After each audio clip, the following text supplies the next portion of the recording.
కూడా టీఎంసీలకు ఒప్పుకుని సంతకాలు పెట్టినప్పుడు మరి ఈ రోజు ఎందుకు మాట్లాడుతున్నారు? అంటే దీన్ని ఒక ఇష్యూ చేయాలి, పొలిటికల్ ఇష్యూగా, తద్వారా పొలిటికల్గా లాభపడాలి అన్న ఇంటెన్షన్ లేదా అనేది. సార్ ఇప్పుడు రిషి గారు పొలిటికల్ గా లాభపడడం కోసము ఆ రోజు బీఆర్ఎస్ పార్టీ నీళ్ళ కోసం కొట్లాలే. తెలంగాణ రాష్ట్రం, తెలంగాణలో నీటి హక్కులు, నీటి సంబంధించినటువంటి కష్టాలు అనేవి అనేక రకాలుగా చూసినాం కాబట్టి ఆ రోజు నీళ్లు నిధులు నియామకాల కోసమే భారత రాష్ట్ర సమితి కానీ తెలంగాణ రాష్ట్ర సమితి ఏర్పడింది రిషి గారు. అదే క్రమంలో ఇవాళ నేను స్పష్టంగా కాంగ్రెస్ పార్టీ ఏదో బీఆర్ఎస్ పార్టీ తిడతానో, కేసీఆర్ తిడతానో లబ్ధి పొందాలనే ప్రయత్నం కాదు. మీరు ఇవాళ చేయాల్సింది ఏదైతుందో, మనకు గోదావరి సంబంధించిన నదిలో మనకు రావాల్సిన వాటా విషయంలో ఆల్రెడీ 968 టీఎంసీలు మనకు ఆల్రెడీ నికర జలాలు ఉన్నవి. వరద జలాల్లో ఇంకా 6 ప్రకారం చూసుకున్నా 1900 పైచిలకు వరద జలాలు వస్తవి. మీరు 1000 టీఎంసీలకి ఎందుకు ఒప్పుకుంటున్నారు? మిగతా జలాలని ఏపీ తీసుకోపోమని ఎందుకు అడుగుతారు అనేదాన్ని ఇలా భారత రాష్ట్ర సమితిగా మా హరీష్ రావు గారు ప్రశ్న. అది ఫస్ట్ పాయింట్. రెండోది ఇంకో అంశం, గతంలో హరీష్ రావు గారు సంతకం పెట్టింది 299 కృష్ణాల. సార్ అది కృష్ణా వాటర్ సంబంధించి సార్ కృష్ణా వాటర్ సంబంధించి తగ్గింది కాబట్టి గోదావరి గురించి మాట్లాడుకుంటున్నాం. 700 చిల్లర టీఎంసీలు మన హక్కు కదా, మీరు అట్లెట్లా 500 చిల్లరకు ఒప్పుకుంటారని హరీష్ రావు గారు అంటారు కదా, మరి సంతకం 299 ఎందుకు పెట్టొచ్చారండి? మీ భాషలో చెప్పాలంటే చెప్పనండి.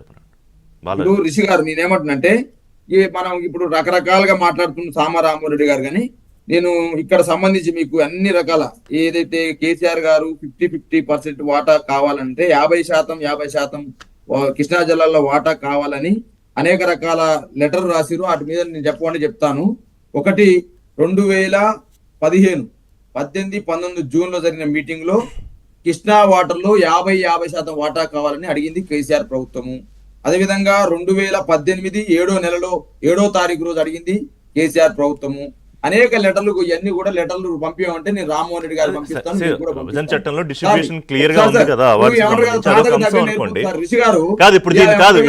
ఇప్పుడు కార్యాచరణ ఏంటి? ఒకటి బాలరాజు గారు, ఇప్పుడు కార్యాచరణ ఏంటి? ఇప్పుడు చంద్రబాబు నాయుడు గారు కూర్చుని మాట్లాడుకుందాం అంటున్నారు, రేవంత్ రెడ్డి గారు నీకు అనుమతులు రావు అంటున్నారు. బీఆర్ఎస్ రోల్ ఏంటి ఇందులో? సరే, బీజేపీ కూడా కూర్చుని మాట్లాడుకుందాం, పరిష్కరించుకుందాం అని పెద్ద మనిషిలా కిషన్ రెడ్డి ఆయన మాట్లాడాడు. సో బీఆర్ఎస్ రోల్ ఏంటి? రిషి గారు, బీఆర్ఎస్ రోలు తెలంగాణ నీటి హక్కులు కాపాడము. బీఆర్ఎస్ పార్టీ ఏర్పడేదే తెలంగాణ నీటి హక్కుల కోసము. ఇలా రేవంత్ రెడ్డి గారు అప్పనంగా 1000 టీఎంసీలకు ఒప్పుకుంటానంటే బీఆర్ఎస్ పార్టీ ఒప్పుకోదు. కృష్ణా జలాల విషయంలో మాట్లాడుతున్న రామ్మోహన్ రెడ్డి గారికి ఈ లేఖలన్నీ పంపించామంటే 50% వాటా కావాలని మాట ఆగండి, మీరు ఆగండి. అదే విధంగా సార్ ఇంకో అంశం, ఇంతకుముందు వి ప్రకాష్ గారు చెప్పినట్టు చంద్రబాబు నాయుడు గారు ఏపీ ముఖ్యమంత్రిగా సామరస్యంగా మాట్లాడుకుందాం అనే సందర్భంలో ఈ ప్రకాష్ గారు ఒక చిన్న సూచన కూడా చేశారు. 2018 6వ నెల 13వ తారీఖు రోజు సార్ కాళేశ్వరం ప్రాజెక్టుకి ఇచ్చిన అన్ని అనుమతులు రద్దు చేయాలని, పనులను తక్షణం నిలిపేయాలని కేంద్రానికి ఏపీ ప్రభుత్వం లేఖ రాసింది సార్. ఈ లేఖ కూడా మీకు చూపెడతాను. రిషి గారు ఒక మంచి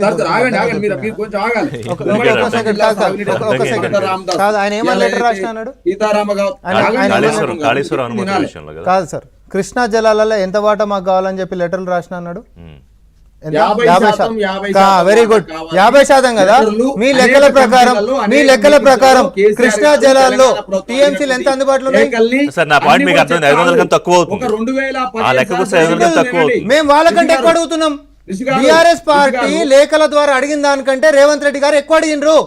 ఇప్పుడు లైవ్ లో దొరికినాం, నేను చెప్తున్నా. కేఆర్ఎంబీ పరిధిలోకి ఎందుకు పోయింది నాగార్జున సార్ ప్రాజెక్టు? ఏంది అసలు టోటల్ అవైలబిలిటీ ఆఫ్ వాటర్ ఎంతలో చెప్పు. కృష్ణాల టోటల్ అవైలబిలిటీ ఆఫ్ వాటర్ ఎంతలో చెప్పు. దాంట్లో 50% కావాలని చెప్పి లేఖలు రాసిన మాట్లాడుతున్నావు. సంతకాలు ఎంత పెట్టొచ్చినావు? 299 టీఎంసీలకు పెట్టొచ్చినావు. ఆ కాగితం చూపెట్టు ఫస్ట్. యువనే జాగీర్ అని చెప్పి సంతకాలు పెట్టొచ్చినావు తెలంగాణ వాటాని. మహారాష్ట్ర ఎస్ఆర్ఎస్పీ లెక్కించి సార్ పంపులు తోడి తీసుకొని పో. తాతలాస్తి లెక్క ఎస్ఆర్ఎస్పీ లెక్కించి మహారాష్ట్రని గోదావరి నీళ్లు పంపులు పెట్టి తీసుకొని పోండి. మీరు అధికారంలో ఉన్నప్పుడు మీరు చేసినటువంటి దుర్మార్గం అంతా ఇంత కాదు. తెలంగాణ ద్రోహులు మీరు. నీళ్లు నిధులు నియామకాలని చెప్పొచ్చి